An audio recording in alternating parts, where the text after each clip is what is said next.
Hello, welcome to New Fox Tech. Today we're continuing with the 66 Galaxie 500 restoration project. We're continuing on with the engine assembly.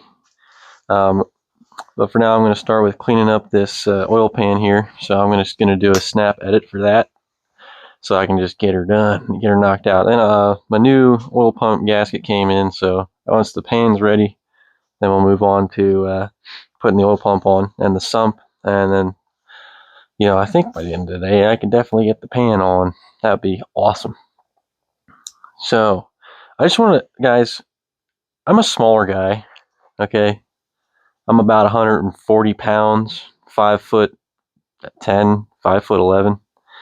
I always wear mediums, okay? This is a medium. Is it just me, or do the sizes now? I feel like the sizes have jumped one. Like, I feel like medium now is what large used to be, and now I'm going to have to start buying smalls. I bought 2 of these shirts. One was denim because I liked them. I thought they looked pretty cool. This one's got a nice material. I feel like I'm gonna, hopefully, it feels like it'll hold up well to what we're doing here. Of course, it's made. Well, guess where it's made? You guys know where it's made. Okay, I don't have to say it. But yeah, I don't know. I feel like it's kind of ridiculous. It's too big. I'm gonna wear it because I bought it, but why is it so big? I don't understand why the sizes. I've worn mediums since for years, and it hasn't changed. And now all of a sudden, and I've been hearing some people talk about Carhartt doing the same thing, that the mediums are now way too big, or like if you used to wear a large, now it feels like an XL. I don't know what's going on. It's kind of, but it's ridiculous. I'm not going to talk about why I think they're doing that, but yeah, let's move on. I don't want to get lost on that too long. All right, I got the pan set up here. It's pretty rusty, crusty. Not very rusty. It's full of oil, so I can't really turn it over. I got to clean it out on the inside pretty good, but give you a nice view of what it used to look like. And then we'll just... boom, there we go. The inside, I've sprayed brake clean in there and wiped it down, but this is all stained. It's not coming off. Got the rail all cleaned up. It's pretty beat. I don't know why. I mean, it looks like somebody hit this with a lot of things. Got this all cleaned up. There's all these scratches on it. As you can see, it looks like somebody brazed around the drain plug area. So I'm thinking I'm gonna take my torch and see what happens when I take this off, because if this all comes off, I can just re-weld it. It's not a big deal if there's like holes or something. From the inside, it looks fine. At least I didn't notice anything. Let me get a light on that. There is some weird plate here. I don't really know what's going on there, to be honest with you. There are some pinholes, seems. And I guess that plate is the old threaded piece that the bolt went in. I don't really know. I'm gonna probably just take that brazing off, and we're gonna look at it, see what's in there. So apparently, this is actually something called silicon bronze filler weld. It's welded. It's TIG welded, and it's called silicon bronze. Seems to be an older fix to a stripped out oil drain plug. I came to this conclusion because I originally thought it was brazing. After the wire wheel did not do anything to it, just polished it. That's one sign that this is what it is. Then the next is that it's not magnetic, and it is not magnetic at all. And the third was I filed it, as you can see there. I can't touch it, it's still kind of hot. But I put the file to it, and it didn't really bite hard, but it did bite a little bit, as you can see. And all of the chips from the filing were gold colored as well. So that identifies to me that this is a actual real fix that was done back in the day at some point, probably in more recent time. I'm not sure how old silicon bronze filler is, but yeah, so because it's not, because that is actually from what research I did, a proper way to fix this, so that's cool. So I'm gonna leave it now. Now that I know that it's, fine. I'm just gonna leave it. As long as it doesn't leak, it's fine. So the pan's cleaned up. Now that I'm in the mood to clean stuff, so I got some other things. So I'm gonna move on to the next item. Okay, got the oil filter housing here that I had in the vinegar, and like I said, it didn't do anything, so that is going to be painted blue. I'm going to put it on the block too, so just going to get it ready, and then bam. I didn't actually have to use the wire wheel on this, just use the wire brush. Being real careful on the gasket surfaces. So yeah, there you go, that's done too. I believe that's where I put an oil pressure sensor.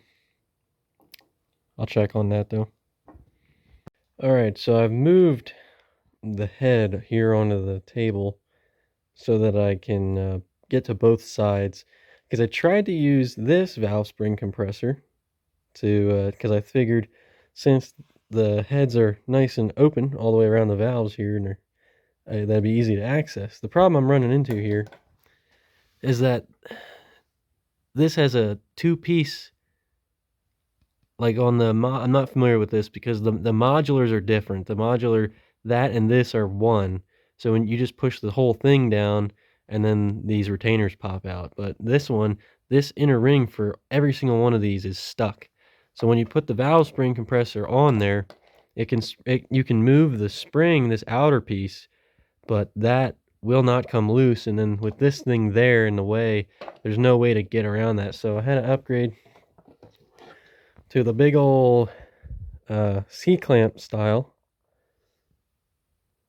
of valve spring compressor in order to do this. And then I figured while I'm in there, I'm doing the valve seals, which I don't know when this engine was remanufactured, however, but the valve seals look just like the new ones.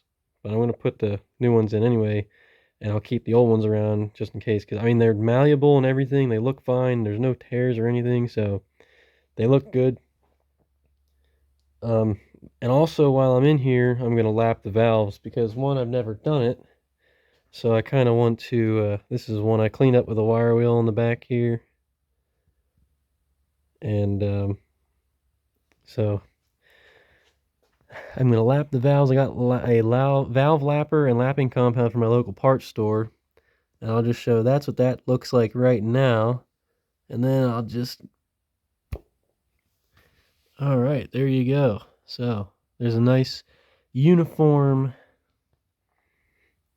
gray ring around it. Now I'm not doing this because it needs it necessarily. Just kind of cleaning up the valve seats, or that valve where it seats there. I don't know if it necessarily needs it. Just kind of cleaning it up. Nothing doesn't really need. I keep saying it doesn't need it, but it doesn't really need it. But I'm doing it just because I've never done it before and because I'm cleaning it up. It looks better, and I think it'll help it seal better. And if you guys can see here, there's there's like a ring in here. I looked that up, and apparently that's a hardened valve seat, I believe. I think it's a hardened valve seat ring. Anyway, that allows me to run non-leaded gasoline. So now I can just run regular pump gas. I don't have to worry about putting any lead additive in the engine. So that's pretty handy. So cool. I'm going to get the rest of them done on both heads, and I'll get back to you guys when I'm done with all that. This is going to be plenty of stuff. All right, I got this head just about all done. I just got to prep both of the front and the back of the head, but all of the valves have been lapped. All of the valve seals have been replaced. Everything's back. So that's all good. Just kind of, like I said, got to clean up the sides. But I think I'm going to move on to, I got to weld this. But before I weld this, because it's just pressed in, before I weld it, I want to see what my, how close this is to the bottom of the pan here. So I'm going to move to installing the oil pump. That way I can bolt this on, and I'm going to do a little trick that I saw where you use, I'm gonna stack aluminum foil on top of this, and then I'm gonna bolt the pan down. That way I can see how much space, because this needs to sit just a bit off the pan. I would say if I had to, probably like an eighth inch, maybe off the bottom of the pan is probably good. So I'm gonna move on to that. I'll bring you guys along. All right. So guys, I bolted this on. It's torqued down. I put blue Loctite on the bolts for the oil pump here, and now I test fit this. I bolted it on dry. This is the pickup, and then I put tin foil, packed it up like this, and put it on top of there. And then I put the pan down, and I just kind of put my weight on it. There's no reason to bolt it down, and it didn't even with it folded up. So I think it's sitting about a quarter inch off the bottom of the pan. I'm not worried about that. As long as it doesn't leak or consume oil, it'll be fine. So I like to check my oil about once a week normally. So as long as I keep up with that, it won't be a problem. So my biggest concern is you don't want this sitting flush to the bottom of the pan because then it won't pick up enough oil. So definitely won't have that problem. So because I knew it's good, I took it out and I put 2 tack welds on it. So because this is pressed in, I don't want it coming out. And I can't force it. I wasn't able to move it myself, but I just want to be 100% sure that nothing's going to happen. So I'm going to get this on, torque down. I'm going to put blue Loctite on this as well, and then I'm going to get the pan on, and then I can get the head on. And the head, I had to. I had. This is interesting. I'll get onto that actually after this. So let's cut to.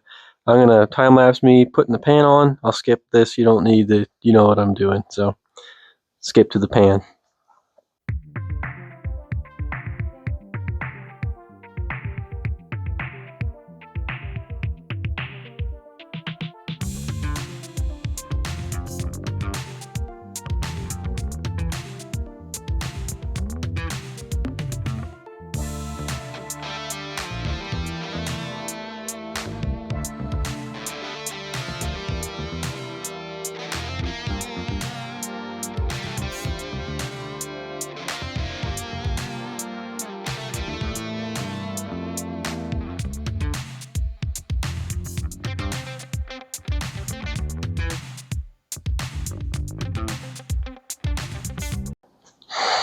All right, got the pan on now. I can move on to the head, which is exciting. Now the head, like I said, I was going to talk about all the top exhaust bolt holes. 3 of them out of the 4 were drilled out and tapped to 1/2 inch by 13. So I drilled the 4th one out to the same size and tapped all of them with a good new tap. So now that's good. I'm leaving the bottoms the factory 3/8. I just chase the threads there. But yeah, I think I'm ready to put this head on. So that's cool. I gotta get the head gasket ready. But before the head gasket goes on, I decided I got ARP head studs for this bad boy. Now, you might be thinking, dude, you don't need them. You'd be absolutely correct. I do not need these. This engine will not require head studs. It doesn't make enough power to do that. But I've never owned an engine with ARP, with any sort of head stud. I never put head studs in before. I mean, head studs are an upgrade from bolts, so I just felt like doing it. Simple as it is. I just wanted to. So here we are. And I got them. So now they're going on. So I'm going to put the studs in. I'm going to follow the instructions there from ARP. They got instructions on there. And then I got to put the head gasket on. and then we'll put the head on, and we'll get her bolted down. Then once I have both heads on, get the cover on, and then I can paint it, I think. Well, I gotta get the oil filter housing on, and yeah, I'm not gonna paint the pump. I'm just gonna paint the oil filter housing with the black. So let's get on with that.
Better get that head on.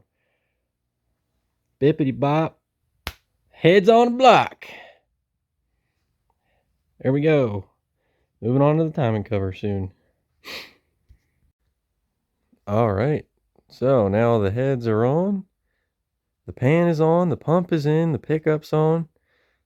It's time for the timing cover, the timing set, the timing cover, and then we're just about ready for paint. However, I would like to get this video up, and so I'm gonna have to end this video here in order to do that. So I want to thank you all very much for watching. If you enjoyed it, please consider leaving a like. If not, let me know in the comments. I hope you're having a good day, or you did have a good day, and I'll see you in the next one where we're gonna paint this engine.